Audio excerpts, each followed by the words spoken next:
दोस्तों नमस्कार। आप सबों की डिमांड पे ये क्विज टेस्ट सीरीज को फिर से शुरू किया जा रहा है। इससे पहले मैंने 3 क्विज टेस्ट सीरीज आपको प्रोवाइड कराया है, तो यहाँ पे ये चौथा है। आप इस पूरे वीडियो को ध्यानपूर्वक देखिए। इस वीडियो में सभी प्रश्न जो हैं वो बिहार जो पब्लिक सर्विस कमीशन है बीपीएससी के एग्ज़ाम में प्रारंभिक परीक्षा में पूछे हुए सभी प्रश्न इसमें शामिल किए गए हैं। इसमें कुल मिला के 10 प्रश्न हैं। अगर आप इस वीडियो को देखना चाहें तो देख सकते हैं। ये निसंदेह आपके एग्ज़ाम की तरह है। यहाँ पे आपके प्रत्येक क्वेश्चन का 5 ऑप्शन दिया गया है। आप यहाँ पे देख सकते हैं प्रत्येक क्वेश्चन में 5 ऑप्शन है। ऑप्शन नंबर ई को भी आप ध्यान में रखिएगा और सभी वीडियो प्रश्नों को आप ध्यानपूर्वक देखें। और इसका पीडीएफ डाउनलोड करने के लिए इस वीडियो के डिस्क्रिप्शन में जाएँ, वहाँ पे इसका लिंक दिया गया है, आप वहाँ से डाउनलोड कर सकते हैं। पीडीएफ आप हमारे टेलीग्राम व्हाट्सएप ग्रुप से भी डाउनलोड कर सकते हैं और फेसबुक पेज से भी डाउनलोड कर सकते हैं। तो ये क्विज नंबर 4 है, आप इसे ध्यान से देखिएगा। यहाँ पे मैं पहला प्रश्न पढ़ रहा हूँ। पहला प्रश्न है, धौलावीरा नामक हड़प्पा नगर कहाँ स्थित है? सिंध में, काठियावाड़ में, कच्छ में, बड़ा दोआब में। ये काफ़ी महत्वपूर्ण प्रश्न है। धौलावीरा नामक हड़प्पा नगर कहाँ स्थित है? आप 5 सेकंड प्रत्येक प्रश्न में लीजिए और इसका आंसर कमेंट करके बताइएगा। तो धौलावीरा नामक हड़प्पा नगर स्थित है कच्छ में। ऑप्शन नंबर यहाँ पे हमारा सी इस प्रश्न का करेक्ट होगा। कच्छ में है धौलावीरा नामक हड़प्पा नगर। ऑप्शन नंबर सी इस प्रश्न का करेक्ट आंसर होगा। आप कमेंट करके बताइए कि कच्छ कहाँ पड़ता है? कच्छ कहाँ पड़ता है, किस राज्य में? नेक्स्ट प्रश्न है, भारत के किस राज्य में सर्वाधिक मध्यपाषाणकालीन शैल चित्र हैं? तो प्रश्न है, भारत के किस क्षेत्र में सर्वाधिक मध्यपाषाणकालीन शैल चित्र है? अजंता, बुर्जाहोम, भीमबेटका, अरिकमेडु, इनमें से कोई नहीं, उपयुक्त में से एक से अधिक।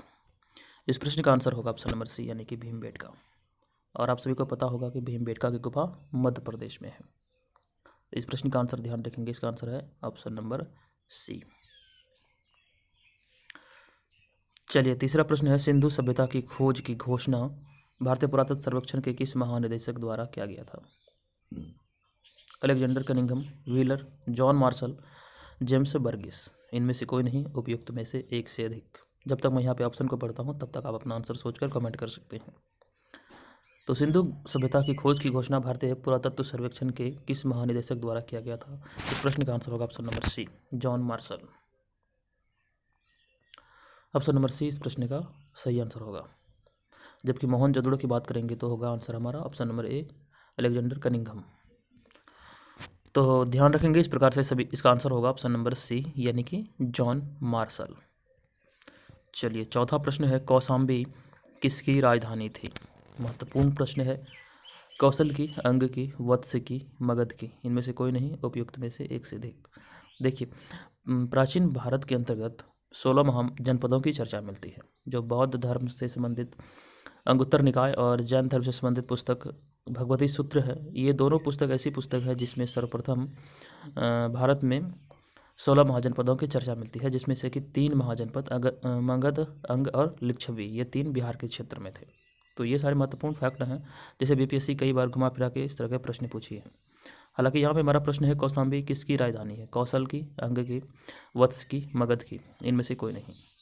तो यहाँ पे देखेंगे कौशाम्बी राजधानी थी वत्स की। ऑप्शन नंबर सी हमारा यहाँ पे करेक्ट आंसर होगा चौथा का। कौशाम्बी राजधानी थी वत्स की। चलिए ऑप्शन नंबर सी यहाँ पे करेक्ट आंसर है। अगर आप सभी को पता है कि वत्स किस राज्य का हिस्सा था, वर्तमान में भी किस राज्य का हिस्सा है, तो कमेंट करके जरूर बताइए। चलिए अगला प्रश्न है, देवानाम प्रियदर्शी के नाम से किसे जाना जाता है? ये भी काफ़ी महत्वपूर्ण प्रश्न है। देवनाम प्रियदर्शी के नाम से किसे जाना जाता है? बुद्ध, चंद्रगुप्त मौर्य, बिंदुसार, अशोक। इनमें से कोई नहीं या फिर उपयुक्त में से एक से अधिक। देवानाम प्रियदर्शी के नाम से ये प्रश्न ऐसा प्रश्न है, कई बार बीपीएससी पूछी है, कई बार आप कह सकते हैं, अधिकतर एग्जाम में ये प्रश्न भी पूछा गया है। इस प्रश्न का आंसर होगा हमारा सम्राट अशोक। ऑप्शन नंबर सी यहाँ पे करेक्ट आंसर होगा। देवानाम प्रियदर्शी के नाम से अशोक को जाना जाता है। तो ऑप्शन नंबर सॉरी यहाँ पे डी होगा, गलती से सी लिखा गया। ऑप्शन नंबर डी यहाँ पे होगा। तो देवानाम प्रियदर्शी के नाम से अशोक को जाना जाता है। ऑप्शन नंबर डी में है ये। तो इस प्रकार हमारा जो आंसर होगा ऑप्शन नंबर डी होगा। चलिए छठा प्रश्न है, कनिष्क कुषाण वंश का कौन सा राजा था? यहाँ पे क्रम की बात किया जा रहा है कि कौन से नंबर के राजा थे। प्रथम, द्वितीय, तृतीय, चतुर्थ, इनमें से कोई नहीं या फिर उपयुक्त में से एक से अधिक। तो कनिष्क जो थे वे थे, ऑप्शन नंबर यहाँ पे हमारा हो जाएगा सी, यानी कि तृतीय राजा। ऑप्शन नंबर सी, कनिष्क जो थे कुषाण वंश के तृतीय राजा थे, तो तृतीय क्रम के राजा थे। सही आंसर होगा ऑप्शन नंबर सी। और एक प्रश्न है, कला की गांधार शैली किसके समय में फली फूली? बीपीएससी ये प्रश्न कई बार पूछी है, तो ये कुषाणों के समय फली फूली थी। कला की गांधार शैली कुषाणों के समय फली फूली थी। इस प्रश्न को भी आप ध्यान में रखिएगा। चलिए अगला प्रश्न है, तक्षशिला वर्तमान में कहाँ स्थित है? तो प्रश्न कहा जा रहा है कि तक्षशिला जो विश्वविद्यालय था प्राचीन भारत के अंतर्गत, नालंदा विश्वविद्यालय, तक्षशिला विश्वविद्यालय, विक्रमशिला विश्वविद्यालय, ये सभी प्राचीन विश्वविद्यालय हैं। तो उसी के अंतर्गत यहाँ पर प्रश्न है, तक्षशिला वर्तमान में कहाँ स्थित है? भारत, पाकिस्तान, ईरान, अफगानिस्तान, इनमें से कोई नहीं या फिर उपयुक्त में से एक से अधिक। तो तक्षशिला जो अभी वर्तमान में हिस्सा है वो है पाकिस्तान का। भारत और पाकिस्तान का जब बंटवारा हुआ तो ये पाकिस्तान के हिस्से में आया, तो तक्षशिला अभी वर्तमान में पाकिस्तान में है। इस बात का आप ध्यान रखेंगे। और ये प्राचीन समय के काफ़ी महत्वपूर्ण विश्वविद्यालय थे, ये काफ़ी फेमस विश्वविद्यालय था। तो सही आंसर है पाकिस्तान। चलिए अगला प्रश्न है, भरहुत भूमि किससे संबंधित है? जैन धर्म से, बौद्ध धर्म से, हिंदू धर्म से, इस्लाम से, इनमें से कोई नहीं या फिर उपयुक्त में से एक से अधिक। 8वां नंबर प्रश्न, भरहुत भूमि किससे संबंधित है?